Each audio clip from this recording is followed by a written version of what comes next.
TX, signed acknowledgement of paternity. Baby born 2 weeks ago, paternity test shows it's not mine. A little background: I am married, and my wife became pregnant, and I cared for her during the pregnancy.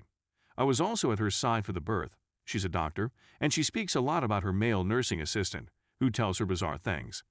He's told stories about how he's impregnated married women and dodged accountability. I never thought much more than, wow, he sounds like an, and just trusted my wife completely. So, I noticed she was acting odd about her phone in the last several months, and I haven't really been allowed to touch it. Our life wasn't exactly thriving when she became pregnant, so although it's possible I got her pregnant, absolutely conceivable, I believed it was unlikely given the strange phone things. One of the nights, I took a DNA sample from the infant. I used a well-known mail-in test and submitted 2 different samples to ensure no mistakes could be made. Since I don't want to jeopardize my marriage, both returned as the kid not being mine. Some ideas that I believe will be beneficial to me. The adultery is all too obvious. Her mother is now residing with us. Her mother is adamantly anti-cheating and adores me. She is a doctor in the region and is quite concerned about her reputation. She is also active in the church. She has no clue, as far as I can tell. I conceal the test kits in my work bag, which she never checks, and I've been keeping an eye on it. I sent them while out shopping and obtained the findings online. I still have the element of surprise on my side in this situation. My inquiries are as follows. I saw that I have 60 days to cancel the AOP. If I retract this and the divorce goes well, and I'm able to identify the true father, who I believe is the nurse, although I might be mistaken. He's the only male she appears to have a lot of exposure to and meets the criteria. Are I still at danger of having to pay child support for an 18-year-old kid who isn't mine? I assume she will want to avoid having to pay child support to me. She's a self-sufficient woman who says, I don't need no guy. But I may be mistaken, since I definitely don't know her as well as I believed. We earn about the same amount of money. I own a property with 20% equity that I acquired before the marriage and rent out. In preparation for the baby, we acquired a new house jointly. I am divorced, and in my last divorce, my ex made off like a bandit, despite the fact that there was no adultery and she earned substantially less than me. Could her easy-to-prove adultery help me get a better divorce settlement? How can I tell whether a family lawyer is competent? It's exhausting to look for one. It's difficult to tell since everyone I've spoken with on the phone is rough around the edges and unpleasant. I don't mind having a tough lawyer, but I also don't want someone who intimidates me. Update 1. She recently had a baby. It was 2 weeks ago. My wife began acting strangely with her phone in the middle of her pregnancy, and she's told me about a colleague who boasts about sleeping with a slew of people, including married women, and even boasts about fathering a kid and another guy accidentally raising it. I believe he's a jerk, but I assumed my wife was telling me this to emphasize how bad he is. He's the only male she spends any time with except me, and he has a history of doing so I'm presuming the baby is his, but I may be mistaken. I don't really care who it is at this time. I'm simply sure it's not mine. Anyway, that's how I know. I purchased 2 well-known paternity tests in the weeks leading up to the baby's birth and kept them carefully hidden. I administered them and mailed them in, and both I used simply to eliminate the possibility of a fake positive or negative or anything like that, paranoid. Showed that the kid was not mine. I'm trying my best to put up a nice show and seem to be the dedicated parent/husband she believes I am. But I'm disgusted and bitter.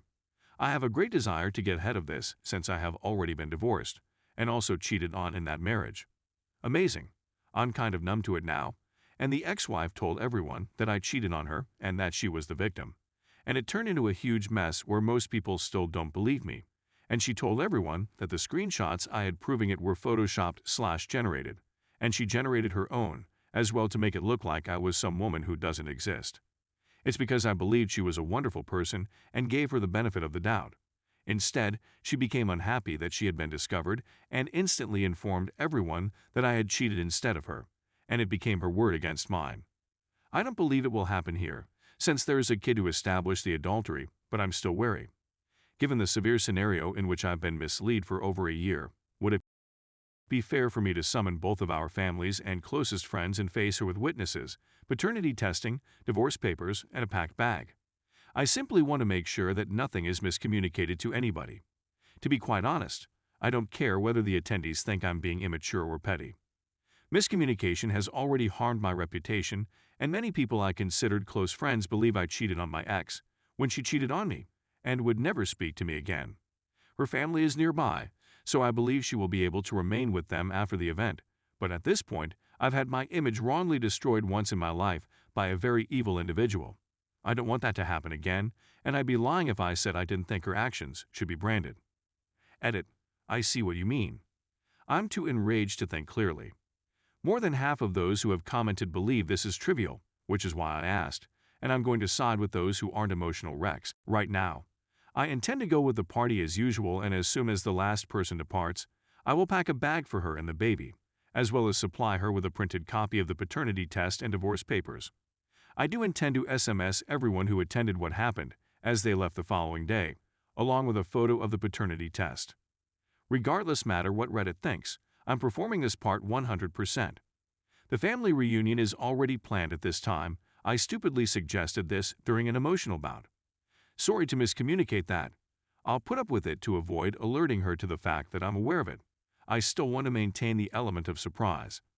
I believe the wording will simply state, "It kills me to have to explain this to everyone," she says to her family and friends. I saw strange conduct in wife and began to have questions about the child's paternity. I conducted 2 paternity tests on kid, both of which revealed that she is not my child. I'm really sorry to be the bearer of the news that our family will no longer exist. I wish you all the best and hope that you will support her and the kid, since the child has nothing to do with her actions. It kills me to have to explain this to everyone. I say to my family and friends, I saw strange conduct in wife and began to have questions about the child's paternity. I conducted 2 paternity tests on kid, both of which revealed that she is not my child. I am really sorry to be the bearer of the news that our family will no longer exist. I'm okay, according to my family and friends. I simply need some time to recover, and I believe that going through the divorce will be the first step. Update 2. The unabridged version is as follows. My wife and I had a kid a few weeks ago. Prior to this, I saw suspicious conduct that was triggering in my wife as a result of my former marriage. She kept her phone away from me at all times. I understand that some people think presuming someone is cheating. Based on that, as per the comments on the RA article, to be insecure and absurd, but I am now 2 for 2 on getting strange with the phone, which means my spouse is attempting to conceal something from me. The irony of this conduct is that I do IT. Not that Snoop. If they simply played it cool and gave me the phone when I asked if I could check something up or use Google Maps, for example, when my phone is dead, I'd never know they're cheating. It's their actions around the gadget and attempts to conceal things that give them away. I am uninterested in my wife's text messages, emails, phone history, and so on. I essentially stewed on these feelings for over a year before purchasing a couple of paternity tests and running them after the baby was born. I received the findings shortly, and both showed that I'm not the father. I actually spent the whole time praying that I'm crazy, jealous, insecure, issues that can be fixed with treatment. I've never wished to be incorrect more in my life. It's devastating to seek counsel and have others dismiss my condition as fictitious. I really wanted to be a parent. When I initially heard about the baby, I was overjoyed. I'm in my late 40s and I'm at the stage where I simply want to give up on having a family. But I'm not asking for advice here, I'm searching for support. I'm feeling fairly adrift now that I've been cheated on in both of my marriages. I'm far from perfect, and I do have some flaws. I don't believe they'll ever be large enough to justify cheating. I communicate when I have an issue, which occasionally leads to fights, but I have learned to communicate effectively over time. I try not to be the jealous kind, and I don't limit my partners in any way.